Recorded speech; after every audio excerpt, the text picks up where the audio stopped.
बिस्तर पर बैठकर भोजन करने से क्या होता है। यमराज ने चित्रगुप्त को जो रहस्य बताया था वह सुनकर आपके भी रोंगटे खड़े हो जाएंगे। तो चलिए जानते हैं कि मनुष्य को बिस्तर पर बैठकर भोजन क्यों नहीं करना चाहिए। एक बार यमलोक में यमराज अपने सभागार में सिंहासन पर विराजमान थे और उनके समीप चित्रगुप्त बैठकर विनम्रता पूर्वक बात कर रहे थे। वार्तालाप के दौरान चित्रगुप्त ने यमराज से जिज्ञासा प्रकट की, हे प्रभु, कृपा करके मेरी कुछ शंकाओं का समाधान कीजिए। मनुष्य को भोजन किस प्रकार से करना चाहिए, भोजन करने के लिए उचित दिशा और स्थान कौन सा है, किन स्थान पर बैठकर भोजन नहीं करना चाहिए, भोजन से पूर्व क्या करना चाहिए और भोजन के बाद क्या करना चाहिए, किसके घर का भोजन नहीं करना चाहिए, किन स्थान पर बैठकर भोजन करने से आयु कम होती है, कृपया करके मेरे इन सभी प्रश्नों का उत्तर दीजिए। यमराज मुस्कुराए और चित्रगुप्त को उत्तर देते हुए बोले, हे चित्रगुप्त, तुमने बहुत उचित प्रश्न पूछे हैं। वास्तव में इन सभी प्रश्नों का उत्तर मनुष्य के आचार व्यवहार और उसकी आदतों में छिपा होता है। जैसा आचरण मनुष्य करता है वैसा ही फल उसे भोगना पड़ता है। अच्छे आचरण से सुख और दीर्घायु प्राप्त होती है, वहीं अनुचित आदतों के कारण दुख और अकाल मृत्यु तक हो सकती है। मनुष्य को भोजन करते समय शास्त्रों के नियमों का पालन अवश्य करना चाहिए। जो भी मनुष्य शास्त्रों के नियमों का पालन करते हुए भोजन ग्रहण करता है वो निश्चित ही दीर्घायु होता है। उसका शरीर रोग और व्याधियों से दूर रहता है, उसके शरीर में पाप वास नहीं करते हैं। इसीलिए भोजन करते समय मनुष्य को दिशा, स्थान, समय और उम्र का ध्यान अवश्य रखना चाहिए। यह सुनकर चित्रगुप्त ने विनीत स्वर में कहा, हे प्रभु, कृपया इन रहस्यों को विस्तार से समझाएं। भोजन संबंधी जो जो नियम है मुझे विस्तार से बताइए। यमराज गंभीर स्वर में बोले, हे चित्रगुप्त, तुम्हारे प्रश्नों का उत्तर देने से पहले मैं तुम्हें एक प्राचीन कथा सुनाता हूँ। इस कथा को ध्यान से सुनो, इसमें तुम्हें तुम्हारे सभी प्रश्नों के उत्तर मिल जाएंगे। यह कथा अत्यंत शिक्षाप्रद है। जो भी इस कथा का श्रद्धा पूर्वक श्रवण करेगा और उसका प्रचार करेगा उसके 32 प्रकार के पाप मैं क्षमा कर दूंगा। ये सुनकर चित्रगुप्त हर्षित हो गए और बोले, हे धर्मराज, आपके मुख से इस महान कथा को सुनना मेरा सौभाग्य है। मैं ध्यान पूर्वक इसे अवश्य सुनूंगा। फिर यमराज चित्रगुप्त को प्राचीन कथा सुनाने लगते हैं। प्राचीन काल में मगध देश के विजयपुर नामक राज्य में चंद्रकेतु नाम के प्रतापी और धर्मपरायण सम्राट राज्य करते थे। उस राज्य में प्रकृति की भरपूर संपदा थी और प्रजा अत्यंत सुखी एवं संतुष्ट थी। राजा चंद्रकेतु गुणवान, बुद्धिमान तथा दयालु हृदय के थे। वह सदैव प्रजा के हित में प्रयत्नशील रहते और यज्ञ, दान व जन कल्याण के अनेक कार्य करते रहते थे। प्रजाजन उन्हें पिता के समान आदर एवं प्रेम देती थी। राजा की पत्नी रानी शीलवती भी उतनी ही धर्मपरायण, सुंदर और सदाचारी थी। रानी शीलवती प्रतिदिन पूजा पाठ करती, जरूरतमंदों को अन्न वस्त्र दान करती और सच्चे हृदय से प्रजा के कल्याण की कामना करती थी। इस दिव्य दंपति के राज्य में सभी सुखी थे, किंतु एक दुख था जो राजा रानी के हृदय को सालता रहता था। वह दुख था संतान न होना। राजा चंद्रकेतु और रानी शीलवती की कोई संतान नहीं थी। वर्षों बीत गए, उन्होंने अनेक व्रत, पूजा और यज्ञ किए, देवी देवताओं से प्रार्थना की, ऋषि मुनियों की सेवा की, परंतु उन्हें पुत्र या पुत्री प्राप्त नहीं हुई। दोनों इस बात से अत्यंत दुखी रहते थे। राजा अपने महल में कई बार चिंतित होकर सोचते, मैंने ऐसा कौन सा पाप किया है जो मुझे पुत्र सुख से वंचित रहना पड़ रहा है। राज्य में सब कुछ है, प्रजा सुखी है अपने महल में, पर मेरे वंश को आगे ले जाने वाला कोई उत्तराधिकारी नहीं। क्या मेरे पुण्यों में कमी रह गई या पूर्व जन्म के किसी अपराध का फल मुझे मिल रहा है। राजा चंद्रकेतु दिन प्रतिदिन अधिक उदास रहने लगे। प्रजा को जब यह पता चला कि राजा अपनी संतानहीनता के कारण दुखी है तो राज्य के लोग भी चिंता करने लगे। सब ईश्वर से प्रार्थना करते कि राजा रानी को शीघ्र संतान सुख प्राप्त हो। एक दिन राजा ने निश्चय किया कि वे किसी महापुरुष की शरण लेकर अपनी समस्या का हाल पूछेंगे। उन्हें स्मरण आया कि महान तपस्वी दस्य वशिष्ठ इस समय निकटवर्ती वन में आश्रम बनाकर तप कर रहे हैं। दस्य वशिष्ठ त्रिकालदर्शी एवं दिव्य दृष्टि वाले महात्मा हैं।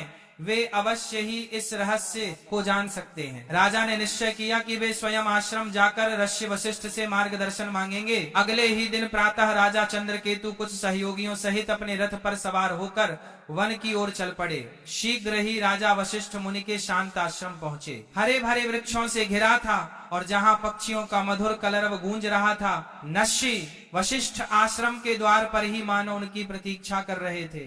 राजा को आते देख नश्य ने मुस्कुराकर स्वागत किया और बोले, राजन, हमारे आश्रम में तुम्हारा स्वागत है। आज इधर आने का क्या कारण है? सब कुशल तो है? कहीं राज्य कार्य से विरक्त होकर संन्यास लेने का विचार तो नहीं बना लिया? इतना कहकर ऋषि ने हल्की मुस्कान की, फिर गंभीर हो गए। राजा चंद्रकेतु ने हाथ जोड़कर विनम्रता से कहा, हे मुनिवर, राज्य कार्य भली भांति चल रहा है, संन्यास लेने का इरादा नहीं है, पर मैं एक भारी चिंता के कारण व्याकुल होकर आपकी शरण में आया हूँ। आप जगत के रहस्यों के जाता हैं, मेरी शंका का समाधान केवल आप ही कर सकते हैं। नसी वशिष्ठ ने सहानुभूति भरे स्वर में पूछा, राजन, आप जैसे प्रतापी और धर्मनिष्ठ राजा को भला किस बात का दुख हो सकता है? निश्चय ही आपकी प्रजा सुखी है, राज्य समृद्ध है। फिर भी यदि आपके मन में कोई शंका या कष्ट है तो निसंकोच कहिए, मैं यथाशक्ति अवश्य सहायता करूंगा। तब राजा चंद्रकेतु ने दुखी स्वर में अपनी व्यथा सुनाई। हे मुनिवर, मेरे जीवन में एक ही अभाव है, मेरी कोई संतान नहीं है। मैंने अनेक यज्ञ उपवास किए, तीर्थों के दर्शन किए, ब्राह्मणों को दान दिया, हर संभव प्रयास किया, किंतु भाग्य ने मुझे संतान सुख से वंचित रखा है। कृपा कर यह बताएं कि ऐसा कौन सा अपराध मुझसे हुआ है जो मुझे संतानहीन रहने का दंड मिला है? मेरे बाद मेरे राज्य का उत्तराधिकारी कौन होगा? मेरा वंश कैसे आगे बढ़ेगा? मेरे मन की यह पीड़ा दूर कीजिए और यह बताइए कि संतान प्राप्ति के लिए मुझे क्या उपाय करना चाहिए। राजा की व्यथा सुनकर ऋषि वशिष्ठ ने कुछ पल के लिए आंखें मूंद ली और अपनी दिव्य दृष्टि से राजा के पूर्व जन्म के कर्मों का निरीक्षण करने लगे। ध्यान मग्न ऋषि पर राजा की निगाह टिकी थी। कुछ क्षण बाद ऋषि ने आंखें खोलकर कहा, हे राजन, जो कुछ मैं बता रहा हूँ उसे धैर्य पूर्वक सुने। आपके संतान ना होने का कारण आपके पूर्व जन्म के कर्म में छिपा है। पिछले जन्म में अनजाने में आपसे एक पाप हुआ था, जिसका दंड आपको इस जन्म में संतानहीनता के रूप में मिल रहा है। राजा चंद्रकेतु चकित होकर बोले, पूर्व जन्म का पाप? कृपया विस्तार से बताएं मुनिवर, मुझसे ऐसा कौन सा पाप हो गया? वशिष्ठ जी बोले, पूर्व जन्म में आप एक साधारण शिकारी थे और वन में शिकार करके जीविका चलाते थे। मूलतः आप बुरे हृदय के नहीं थे, पर शिकार के दौरान कभी कभी अधर्म हो ही जाता है। एक दिन की बात है, आप जंगल में एक हिरण का पीछा करते करते बहुत दूर निकल गए। वहां एक हरी भरी जगह पर एक गौ माता अपने बछड़े को दूध पिला रही थी। दुर्भाग्यवश आपको वह दिखाई नहीं दी। आपको लगा शायद हिरण झाड़ियों के पीछे है और आपने उसी ओर तीर चला दिया। वह तीर सीधे उस गौ माता को जा लगा। बेचारी गाय बुरी तरह घायल हो गई और पीड़ा से भूमि पर गिर पड़ी। उसका बछड़ा डरकर कांपने लगा। जब आपको अपनी भूल का पता चला तो आप बहुत पछताए और भागकर गाय के पास पहुंचे।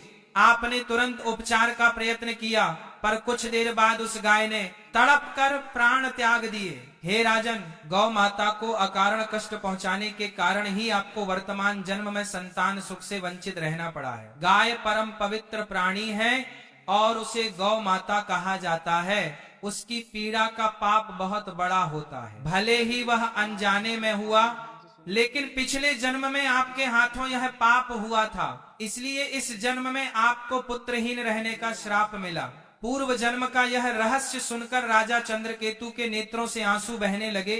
वे दुखी होकर बोले, मुनिवर, मुझे पछतावा है कि पिछले जन्म में मुझे ऐसा अनर्थ हो गया। मैंने अज्ञानवश गोहत्या का पाप किया।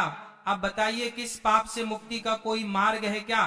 कोई प्रायश्चित है जो मैं कर सकता हूँ? कृपा करके मुझे इस पाप से उबरने का उपाय बताएं। नशी वशिष्ठ ने कोमल स्वर में कहा, हे राजन, हर पाप से प्रायश्चित द्वारा मुक्ति संभव है। यदि मनुष्य हृदय से प्रायश्चित करना चाहे, आपके मामले में भी उपाय है। गौ हत्या या गौ को कष्ट देने के प्रायश्चित स्वरूप आपको गौ सेवा करनी चाहिए। आप पूरी निष्ठा से गायों की सेवा करें, भूखी गायों को चारा पानी दें, गौशालाएं बनवाएं, बीमार गायों का उपचार करवाएं और गौ माता के प्रति प्रेम एवं भक्ति रखें। गौ सेवा से बढ़कर कोई पुण्य नहीं है, इसी से आपके पूर्व जन्म के पाप का शमन हो सकेगा। राजा चंद्रकेतु ने आशिक के चरण पकड़ लिए और कृतज्ञता से बोले, मुनिवर, आपने मेरी आंखें खोल दी, मैं अवश्य आपके बताए मार्ग का पालन करूंगा। गौ माता की सेवा करके ही मैं अपने पाप धोने का प्रयास करूंगा। नश्य वशिष्ठ ने आशीर्वाद देते हुए राजा को विदा किया। राजा चंद्रकेतु आश्रम से लौटकर पूरी निष्ठा के साथ गौ सेवा में जुट गए। उन्होंने राज्य भर में गौशालाएं बनवाई और स्वयं प्रतिदिन गायों की देखभाल व पूजन करने लगे।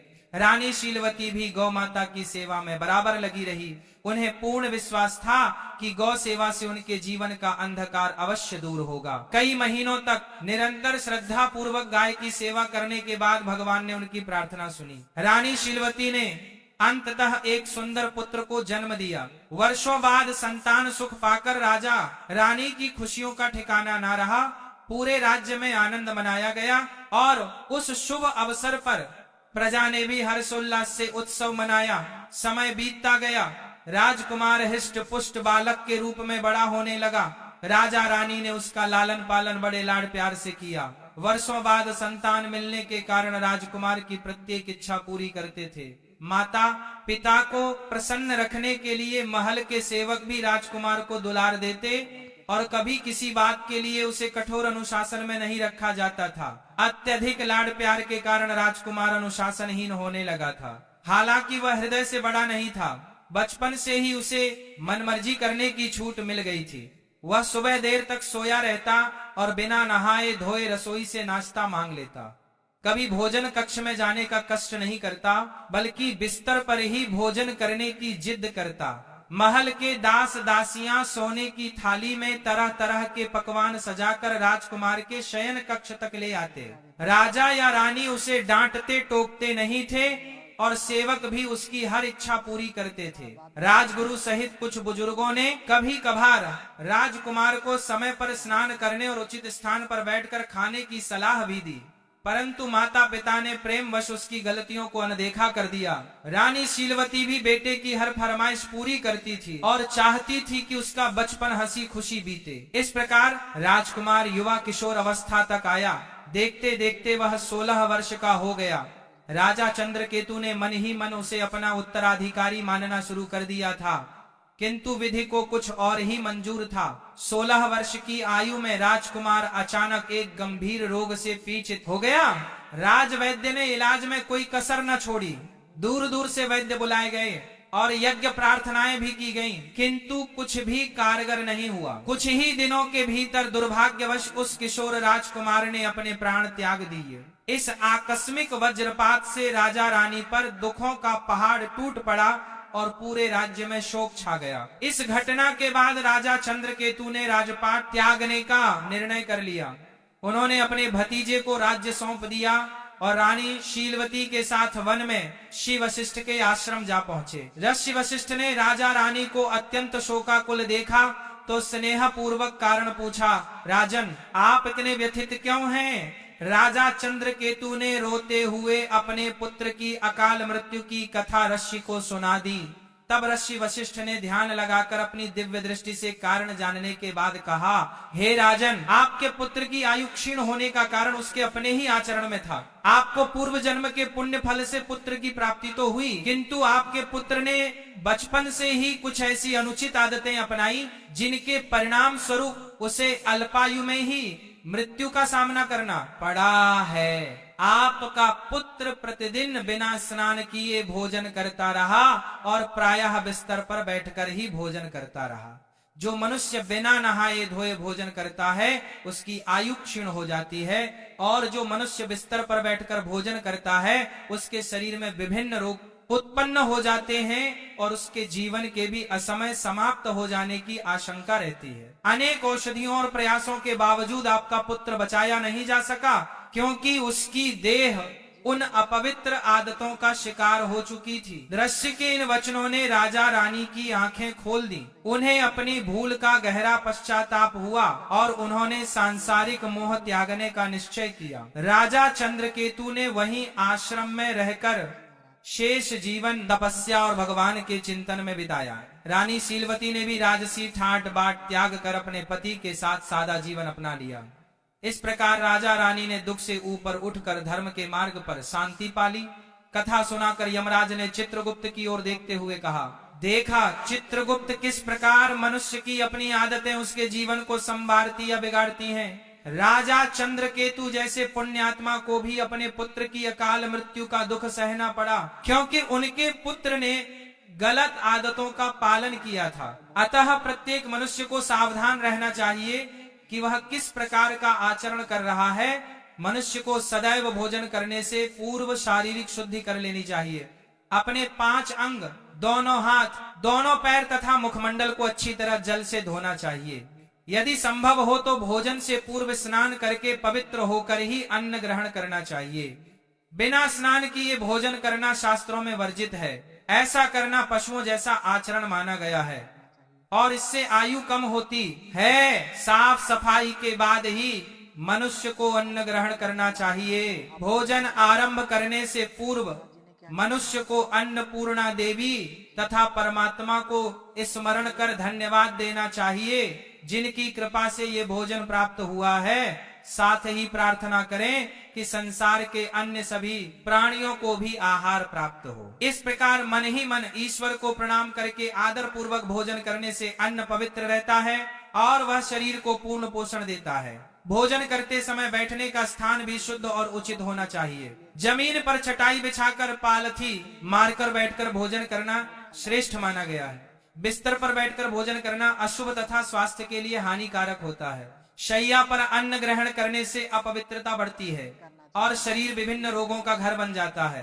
हे चित्रगुप्त, 3 प्रकार का भोजन मनुष्य को कभी नहीं करना चाहिए। पहला, वह भोजन जिसके ऊपर से कोई व्यक्ति पैर रखकर चला गया हो या जिसे किसी ने लांग दिया हो। ऐसा अन्न अपवित्र हो जाता है और उसे खाने से उम्र घटती है। वह तरह तरह के रोग लगते हैं। उस भोजन को पशुओं को डाल देना चाहिए। दूसरा, वह भोजन जिसमें बाल, कीड़े या कोई अन्य अशुद्ध वस्तु गिर गई हो। यदि थाली के भोजन में बाल निकल आए तो समझना चाहिए कि वह अन्न त्याग देने योग्य हो गया है। ऐसा अन्न न स्वयं खाना चाहिए, न भगवान को भोग लगाना चाहिए। ऐसे अशुद्ध अन्न का सात्विक लाभ समाप्त हो जाता है और प्रेत योनि के जीव उसका उपभोग करते हैं। तीसरा, वह भोजन जो किसी अन्य के लिए परोसा गया हो। याद रखें, कभी भी दूसरे का हिस्सा छीनकर नहीं खाना चाहिए। जो व्यक्ति दूसरों का भाग चुरा कर खाता है या बिना बांटे खुद खा लेता है, उसे अन्नपूर्णा देवी रुष्ट हो जाती हैं। ऐसा करने से उसके पुण्य नष्ट हो जाते हैं और उसके जीवन में दरिद्रता एवं संकट आते हैं। अतः भोजन हमेशा सबसे बांटकर और उचित पात्र को अर्पित करके ही करना चाहिए। इसके अतिरिक्त भोजन का अनादर कभी नहीं होना चाहिए। झूठा भोजन व्यर्थ इधर उधर ना फेंके और अन्न की बर्बादी ना करें। अन्न देवता की कृपा से ही जीवन चलता है, इसलिए अन्न को आदर पूर्वक ग्रहण करें। जो मनुष्य इन नियमों का पालन करेगा वह स्वस्थ, निरोगी और दीर्घायु होगा। उसके जीवन में सुख समृद्धि बनी रहेगी और उसे अकाल मृत्यु का भय नहीं रहेगा। मनुष्य के आचार विचार ही उसके भाग्य का निर्माण करते हैं। अच्छे कर्म और सही आदतें उसके जीवन को सुखमय बनाती है, जबकि गलत आदतें जीवन को दुखमय और संक्षिप्त कर देती हैं। इसीलिए प्रत्येक व्यक्ति को अपने दैनिक व्यवहार में पवित्रता और मर्यादा का पालन करना चाहिए। इस प्रकार यमराज ने चित्रगुप्त को मनुष्य के आचार विचार तथा अच्छी बुरी आदतों के संबंध में महत्वपूर्ण ज्ञान दिया। इस कथा से हम यह सीखते हैं कि बिस्तर पर बैठकर भोजन करना और बिना स्वच्छता के अन्न ग्रहण करना क्यों त्याज्य है। हमें सदैव शास्त्रोक्त मर्यादाओं का पालन करते हुए पवित्र आचरण अपनाना चाहिए, ताकि हमारे जीवन में सुख, स्वास्थ्य और शांति बनी रहे। तो इस प्रकार से यमराज ने चित्रगुप्त को अत्यंत महत्वपूर्ण ज्ञान दिया है।